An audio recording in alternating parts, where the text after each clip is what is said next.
नमस्कार, मैं हूं अंकुर और आप देख रहे हैं सत्यहिंदी.com। सत्य हिंदी का ऐप डाउनलोड करने के लिए डिस्क्रिप्शन में जाइए, वहां पे आपको एक लिंक मिलेगा जहां से आप ऐप डाउनलोड कर सकते हैं। अब एक नजर डाल लेते हैं अब तक की सुर्खियों पर। कृषि कानूनों के मसले पर कांग्रेस के पूर्व अध्यक्ष राहुल गांधी ने गुरुवार को राष्ट्रपति रामनाथ कोविंद से मुलाकात की है। उनके साथ वरिष्ठ नेता गुलाम नबी आजाद और अधीर रंजन चौधरी भी मौजूद रहे। पहली योजना थी कि राहुल विजय चौक से राष्ट्रपति भवन तक विरोध मार्च निकालेंगे और इसमें कांग्रेस के तमाम नेता और सांसद शामिल होंगे, लेकिन पुलिस ने कोरोना के चलते धारा 144 लागू होने का हवाला देते हुए मार्च निकालने की इजाजत नहीं दी। मार्च निकालने की कोशिश के दौरान पुलिस ने कांग्रेस महासचिव प्रियंका गांधी वाड्रा समेत कई नेताओं को हिरासत में ले लिया। इसके बाद प्रियंका ने कांग्रेस नेताओं के साथ मंदिर मार्ग पुलिस थाने के बाहर धरना प्रदर्शन किया। कांग्रेस ने ज्ञापन में कहा है कि नए कृषि कानूनों को अध्यादेश के जरिए थोपा गया है और यहां तक कि जानबूझकर देश की संसद को दरकिनार किया गया है। इसके अलावा किसानों के आंदोलन को 29 दिन होने, इसमें 44 किसानों की मौत होने और इसके बाद भी मोदी सरकार के उनका दर्द नहीं समझने की बात भी ज्ञापन में लिखी गई है। ज्ञापन में कहा गया है कि ऐसा लगता है कि सरकार कुछ पूंजीपतियों के हित में काम कर रही है। राष्ट्रपति रामनाथ कोविंद से मुलाकात के बाद राहुल गांधी ने पत्रकारों से बात करते हुए कहा, राष्ट्रपति से हमने कहा कि ये जो कानून बनाए गए हैं ये किसान विरोधी हैं और इनसे किसानों मजदूरों का नुकसान होने वाला है। मैं प्रधानमंत्री से कहना चाहता हूं कि किसान हटेगा नहीं। प्रधानमंत्री को ये नहीं सोचना चाहिए कि किसान मजदूर घर चले जाएंगे। उन्होंने कहा, मैं एडवांस में चीज बोल देता हूं, मैंने कोरोना के बारे में बोला था कि नुकसान होने जा रहा है, उस समय किसी ने बात नहीं सुनी। आज मैं फिर से बोल रहा हूं, किसान मजदूर के सामने कोई भी शक्ति खड़ी नहीं हो सकती। कांग्रेस नेता राहुल गांधी ने कहा कि भारत में लोकतंत्र नहीं बचा है, अब बस वो कल्पनाओं में बचा है, वास्तविकता में ऐसा कुछ नहीं है। राहुल ने कहा, जो भी नरेंद्र मोदी के खिलाफ खड़े होते हैं वो उनको आतंकवादी बता देते हैं। अगर कल को मोहन भागवत भी पीएम मोदी के खिलाफ खड़े होंगे तो ये उनको भी आतंकवादी बता देंगे। हरियाणा के सीएम मनोहर लाल खट्टर को काले झंडे दिखाने वाले किसानों के खिलाफ दंगे फैलाने और हत्या की कोशिश करने के आरोपों में केस दर्ज कर लिए गए हैं। दरअसल मंगलवार को मुख्यमंत्री मनोहर लाल खट्टर अंबाला में किसी कार्यक्रम में पहुंचे थे, जहां किसानों के एक समूह ने उनकी गाड़ी रोकने की कोशिश की थी और काले झंडे दिखाए थे, जिसके बाद 13 किसानों पर संगीन धाराओं में केस दर्ज कर लिए गए हैं।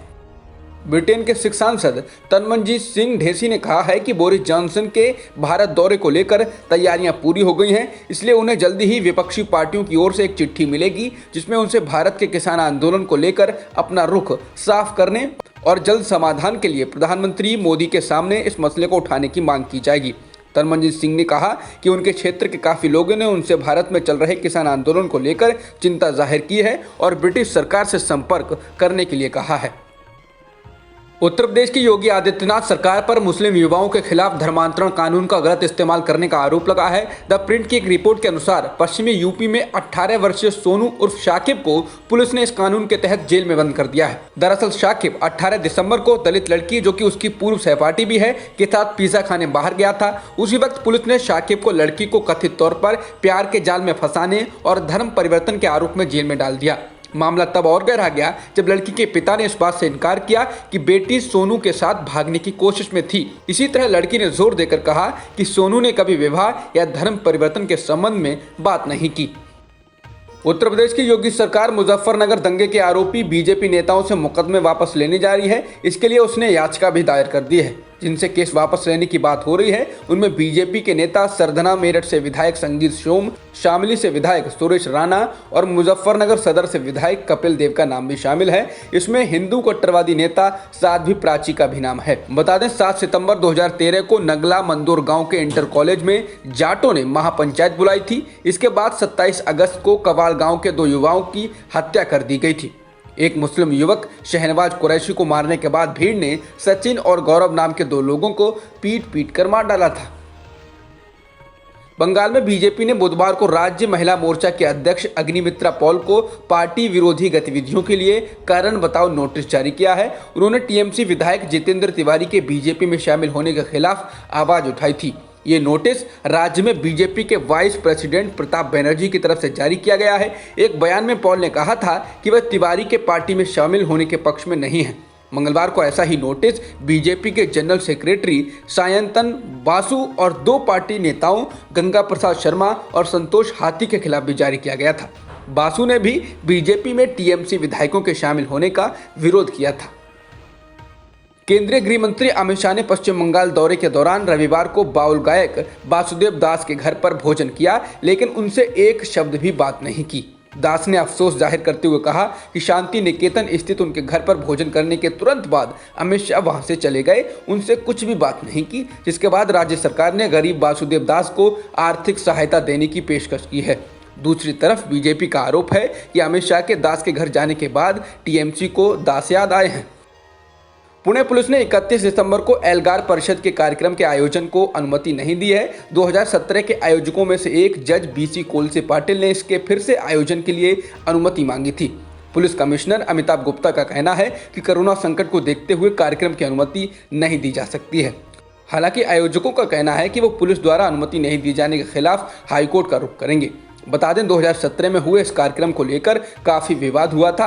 पुलिस का कहना था कि एल्गार परिषद के कार्यक्रम में दिए गए भड़काऊ भाषण के कारण ही भीमा कोरेगांव में हिंसा भड़की थी। ब्रिटेन से पिछले कुछ दिनों में भारत आने वाले कम से कम 22 यात्री कोरोना पॉजिटिव पाए जा चुके हैं। कोरोना के नए स्ट्रेन को लेकर दुनिया भर में सतर्कता के बीच यात्री संक्रमित मिले हैं। कोरोना का नया म्यूटेंट स्ट्रेन ज्यादा संक्रामक माना जा रहा है और सबसे पहले ब्रिटेन में इसकी पहचान हुई है। भारत में एक दिन में 24,712 कोरोना संक्रमण के मामले दर्ज किए गए हैं और 312 लोगों की जान भी गई है, जिसके साथ ही देश में कुल संक्रमितों का आंकड़ा 1,01,23,000 के पार हो गया है और मृतकों की संख्या 1,46,000 के पार हो गई है। फिलहाल एक्टिव मामले 2,83,000 से अधिक हैं।